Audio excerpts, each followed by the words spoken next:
got a skateboard back there. I love it. Yeah, it's a sore subject. And by sore, I mean literally my ankle sore right now from a little incident like 6 months ago on it. Doing some ollie kick flips? Not quite. Not even close. It wasn't even this one. It was my videographer, Pablo. He got one of those like powered ones, those electric ones. And he was just— The one wheel? Not the one wheel. It's a full 4-wheel skateboard, like a little bit smaller one, but thing flies. I was in meetings all day long, and I was coming out in a full suit. He was getting it out of the box. He had just gotten it in the mail, and I was like, man, let me see that thing. And we go out in the parking lot, and I jump on it and just hit it, and I'm just flying across the parking lot, scared to death. I'm starting to go towards a downhill. I was like, I got to bail, so I jump off. And I jumped off successfully, but then in my head, it was headed towards this curb, and I was thinking, man, he just got this thing. I don't want to bust out the front end on this curb. So I tried to kind of hop back on just to like stop it, and just completely snapped my ankle. And ended up at the ER, and it's, yeah. And what did your wife say? My wife was pissed. Yeah, my wife would be.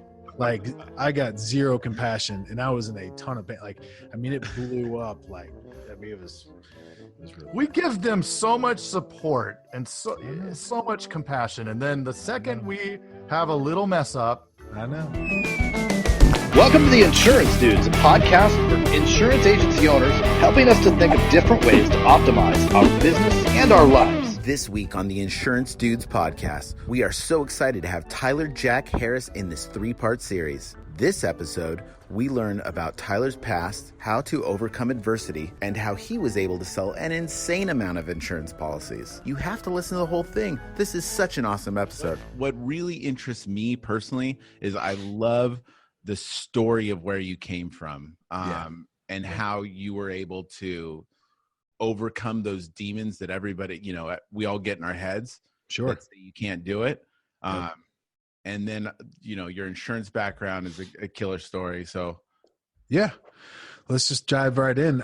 Really my story is pretty boring up until about 4.5 years ago. I mean, raised in a good house, and school was great. Got pretty good grades, played sports, that whole deal. I went to Clemson University, came back to Greenville, South Carolina after school, got married immediately, and went right into work. And things were going great. Things were going awesome. Along with that was, really getting a big head and thinking I was king of the world because things were going great. And, I kept having this feeling as though, things can't go well forever. Like something at some point is going to happen in my life. And I started thinking about it more and more and more. And lo and behold, life did happen to me. I had a failed marriage, failed business, and found myself in a really bad place, rock bottom, as cliche as that sounds, but was completely broke and in debt and out of shape and depressed. And, having gone through the failed marriage, I had a spouse that had an affair, and that as a man crushes your confidence. A failed business crushes your confidence. And those two things basically happen simultaneously, give or take a few months. And, I spent about 2 years just playing the blame game, just playing the victim. I went from sales job to sales job, not really putting any effort in, and using that as an excuse, this fear of going all in, because I didn't want it to be taken away from me again. And Right. So I used this excuse of, when I would inevitably get fired or I would quit, and people would ask me like, hey man, what happened to that new thing you're doing? It didn't work out. If I would have tried, I would have killed it, but I wasn't really into it. Wasn't passionate about it. I wasn't really trying at all. Just kind of use that as an excuse over 2 years, really. And finally just had this moment, what do you call it?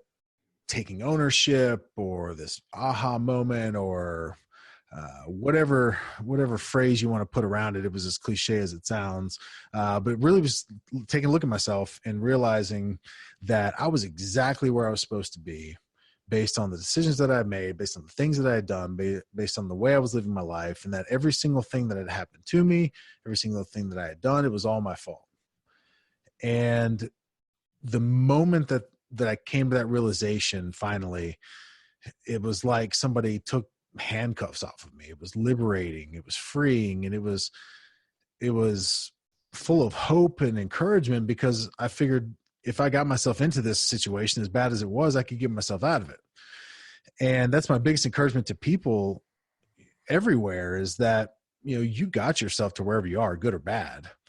And the same power that you had to get yourself into that situation, you can get yourself out of it. And really, the variable of being able to do that is work, and the amount of work you're willing to put in. And one of my favorite lines that I kind of describe myself as is, I'm an ordinary guy doing extraordinary things by my willingness to put in the extra, which is just my willingness to work harder than most people, the majority of people. And the encouragement in that is understanding that, you don't have to go invent some new way of selling insurance. You don't have to build some new way of, with Allstate, you've got a system, like, for those that are listening that are in that business. But whatever you're doing, if whatever career path you're on, there's a system more than likely that has been created either by you or somebody else. And you don't have to recreate that. You don't have to go figure out a new way of doing it. You just have to do what you know to do the ordinary things, the normal things, the things that you're supposed to do, but just go do more of it than anybody else, or more of it than you've ever done.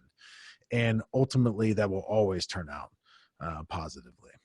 And Totally. And so that's what I did. I, started what I call waging war on personal change. I call it waging war because I was in a really bad place, and I knew that as bad as things were, it was going to take a lot to get me out of it. And so it wasn't just, I started to grow myself, or I started to, work on self-development. It was really waging all that war on personal change, on becoming a different person from the inside out, starting with my body, and then into my mind with all the books and podcasts and videos that I was consuming every day, the information from the mentors that came into my life, and then, my relationships, and then ultimately my business. It was around that time that some mentors came into my life. How, I don't know. Why, I don't know. But, it was one of those things where they saw more in me than I saw in myself at the time. My confidence was still just beat up. And they started just pouring life into me and confidence into me. They were in the insurance business, and that's really the only reason I'm sitting here in front of you as someone that's in the insurance industry. I'd kind of jokingly say if they were in the rubber band business, I'd be on this podcast talking about this rubber band empire that we've built over the last few years. But they were in insurance, and they gave me an opportunity to come work with them. And I took that opportunity, and for the first time, just put my head down and went all in. We were at a position with our company at that time where they had been around for about 3 or 4 years. They had agents across the country, but they really needed the Roger Bannister. They needed somebody to go out there and run the 4-minute mile and show people what was possible. They needed somebody to take the system that had already been created and implement an insane amount of work into it to show people what would come out the other side. Because people just didn't believe that you could go sell 50 policies in a week. They didn't believe you could go sell 100 policies, life insurance policies in a week. And so they told me, they're like, we need you to go do exactly what we say. Don't try to do anything on your own. Just do exactly what we tell you to do, but go do more of it than anyone has ever even contemplated before. And so it wasn't long until I had my first 50 policy week, 100 policy week. I did 238 policies in 4 days one time. I did 297 policies in 10 days consecutively one time. And lo and behold, now 4.5 years later, our top 10 each week, you have to have over 100 policies to be in the top 10. And it gave people that inspiration that, wow, I didn't realize if I did 3X, 4X, 5X, that 3X, 4X, 5X results would be produced from that. And now it's changed the way, we run our business. It's changed everything about the landscape with which we coach our agents. And it gave me the opportunity over those, last 4.5 years to become now part owner of that agency.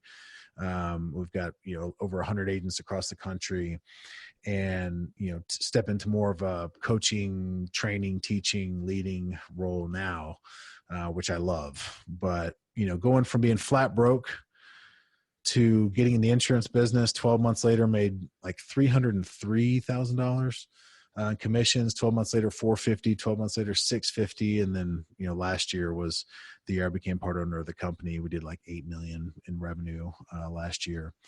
And so, it's a crazy story, but again, there's nothing special about me. Like there's no particular skill that makes me great at what I do.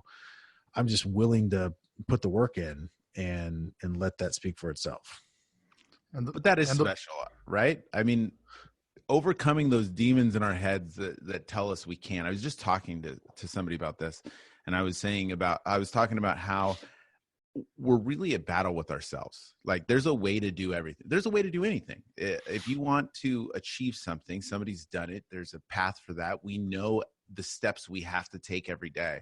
But for some reason, we tell ourselves things in our head that make it impossible for us.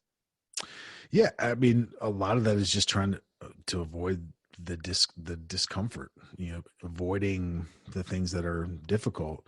And so we use these things to get in our own head as a way to occupy our brain from thinking about all those things that we know we're supposed to be doing.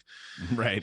And, I think the same way recently I've really been thinking a lot about this idea. You hear people say like, well, I don't need a house like that, or I don't need to drive a car like that. I don't need to have a watch like that. Like, sure you do. You've just beaten yourself down to where you've come to the realization that you're never going to be willing to put the work in to get it.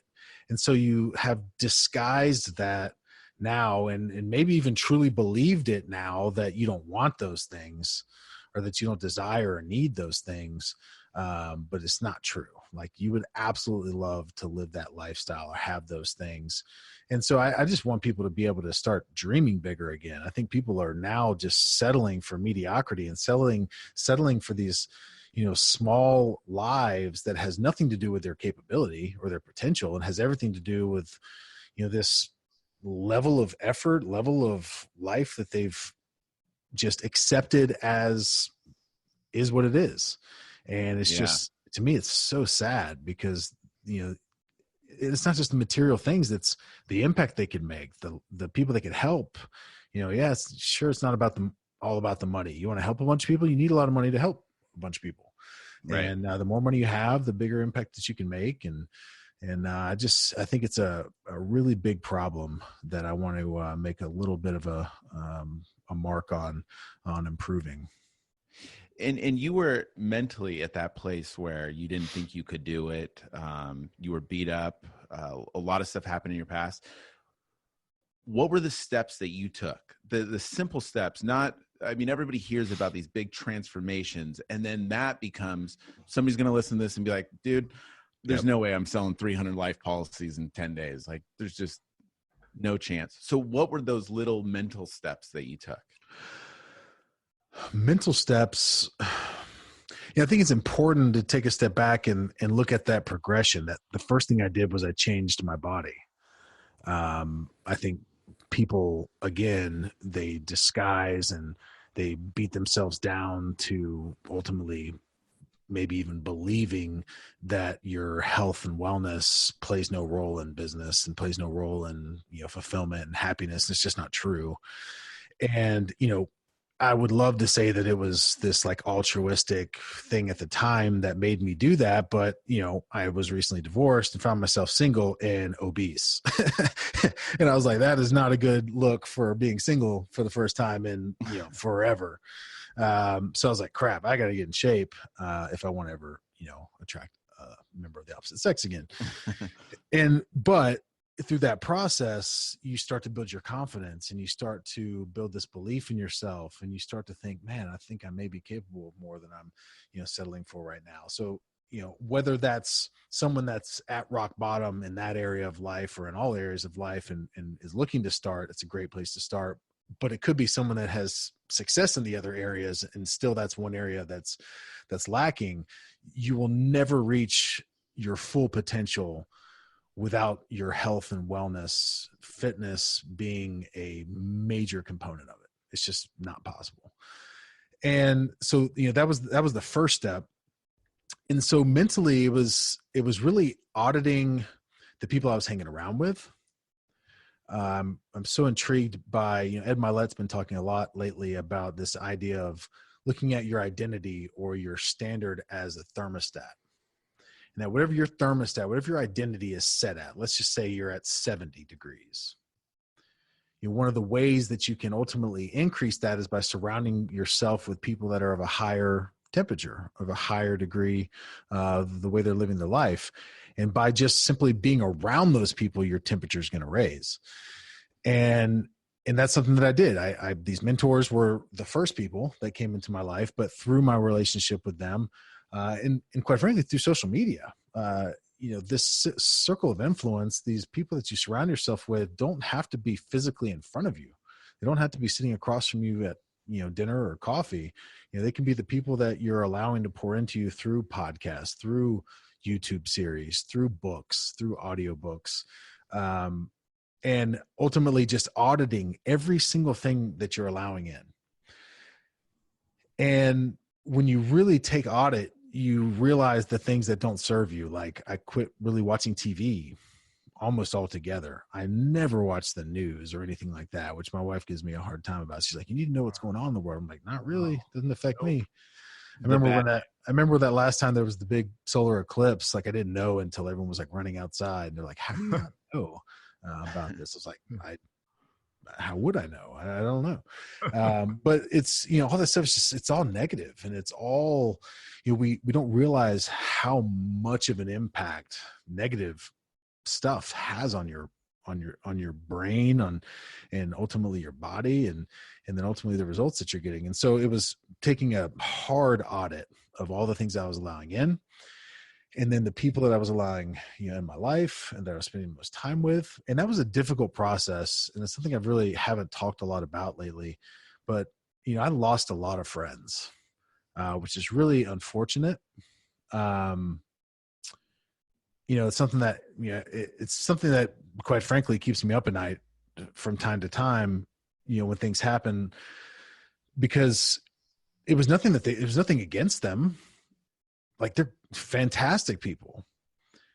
It was just a decision that, I only had so much capacity. And as I was adding people, just by process of elimination, it wasn't a choice where like I had a draft and like listed out every person I'm, acquaintances with or friends with. And yeah, you didn't make it. It's just, it's slowly phased out over time. And it's certainly something that I don't feel great about, but I still know was one of the biggest catalysts for me getting to where I am today. And so at the end of the day, it's worth it, but man, it's not easy.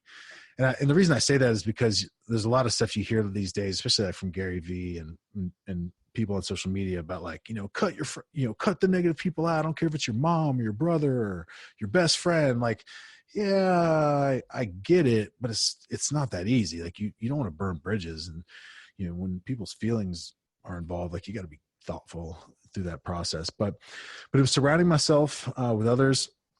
And then the other way to raise your thermostat is to just pack a ton of effort, a ton of activity into short periods of time. And so the schedule that I kept, like, to me, it almost comes out as hyperbole when I say I worked the hours that I worked. Like whether it was 10 hours or 22 hours, it's almost like the same thing. It's just a lot. People don't really register anything over 10. They're like, man, that's just a lot. Yeah. And that's why I created my daily vlog last year, was because I wanted to show people. And that's why I do a lot of live content, so that there's the timestamp from back in those days where I was going into meetings at 11 p.m. and then wasn't getting out till 1 and going into the meeting the next morning at 5:30, and people could actually see the amount of hours that were put in. But that's not sustainable long term. And so I would just cram as much effort as I possibly could into 3 or 4 days. And then, Friday I would sleep in and have a lighter day. The weekends I would have lighter days. Then I would do that for 3 weeks, and then I would have a week that was a little bit lighter. And then I would do that for 3 or 4 months. And then I would have a month that was a little bit lighter. But every time you cram a ton of effort into a short period of time, it's kind of like that watermark on a pool. When you flush a bunch of water into a pool and it raises up, creates that new watermark. And when the water goes back down, that mark is still there.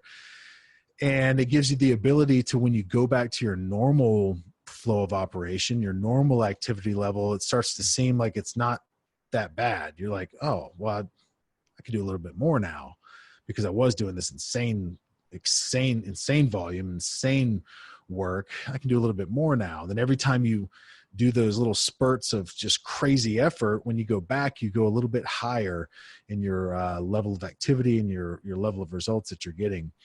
And so those were two, big things. The third, though, was being incredibly coachable and teachable and having no ego through that process. Like, I was just a blank slate. I was like, tell me exactly what to do. Tell me exactly what to say. I'll say it. I'll do it.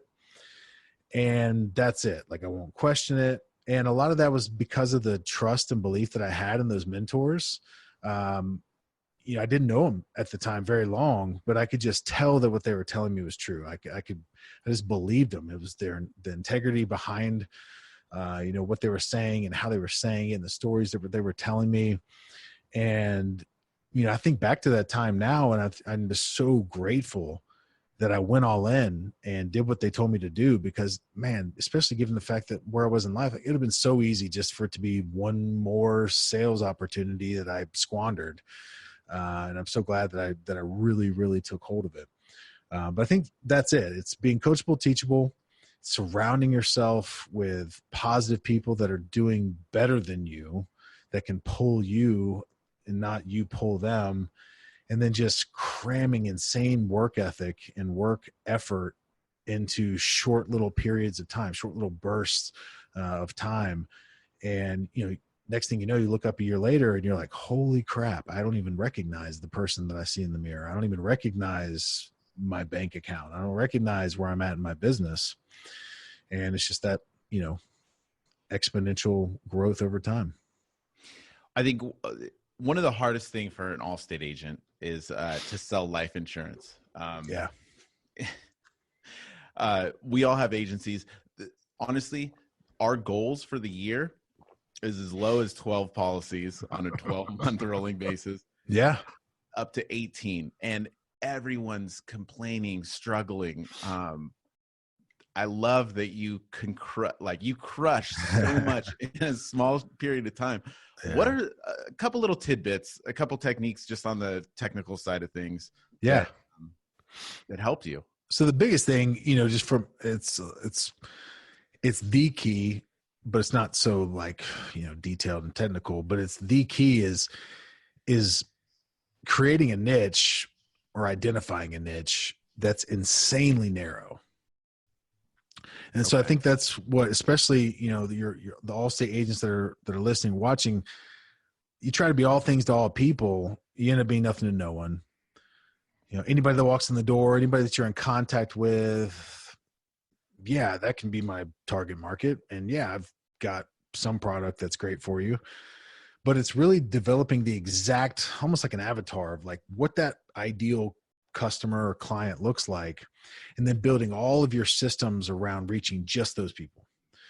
And so every script, what you say, how you say it, down to every little word, like we have rewritten and modified our scripts 500 times because someone in some part of the country started saying something a little differently, started having good results. We tested it in a couple of different places, and then ultimately made a change in our script because it was better.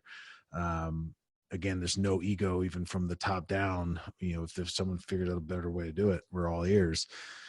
But down to what we wear, how we stand, how we sit, the materials that we show them, the things that we hold in our hand, the bag that we carry, like everything is tailored around understanding that group of people better than they understand themselves.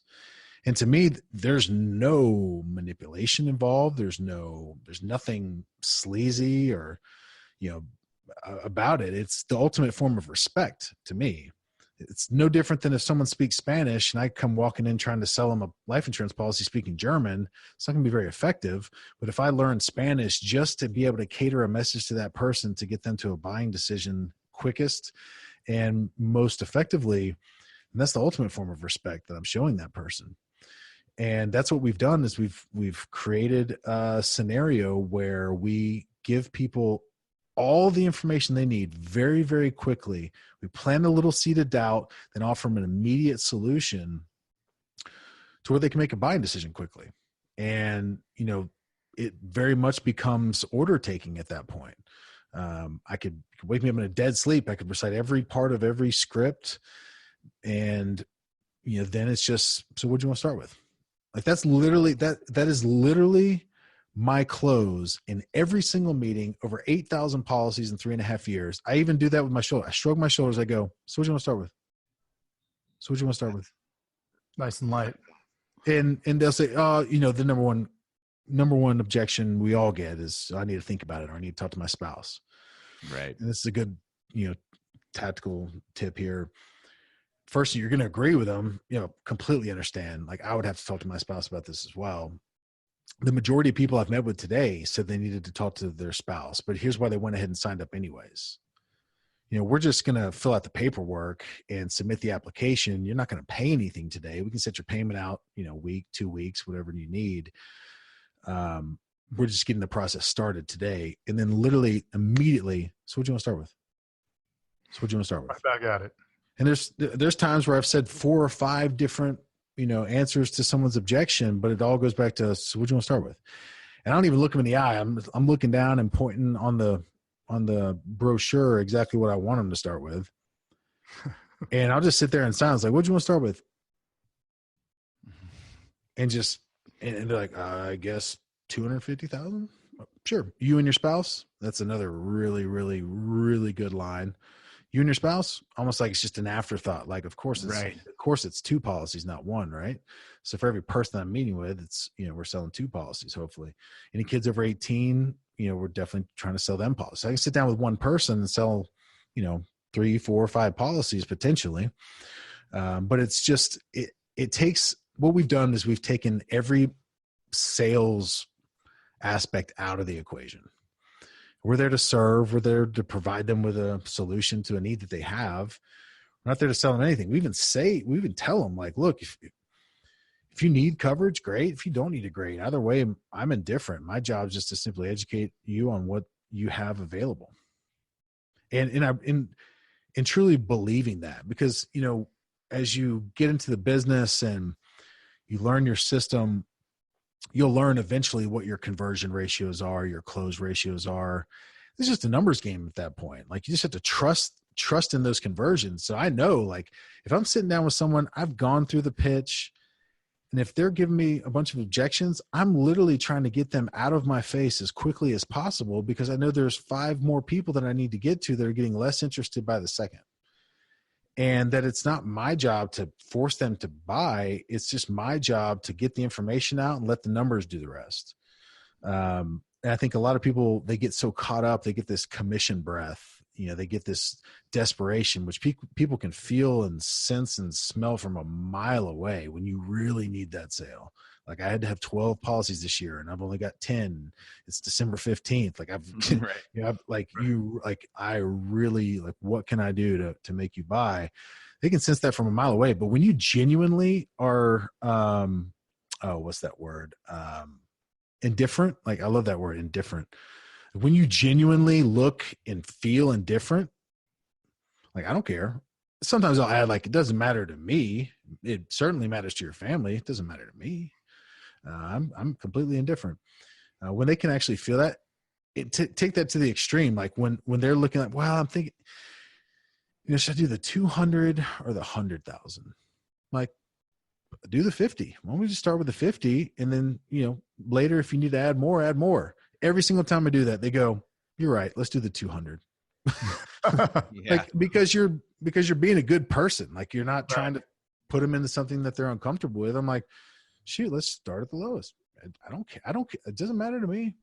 So I think you take, like, nobody likes to be sold, but everybody loves to buy. That's one of my favorite lines. Nobody likes to be sold, but everybody loves to buy.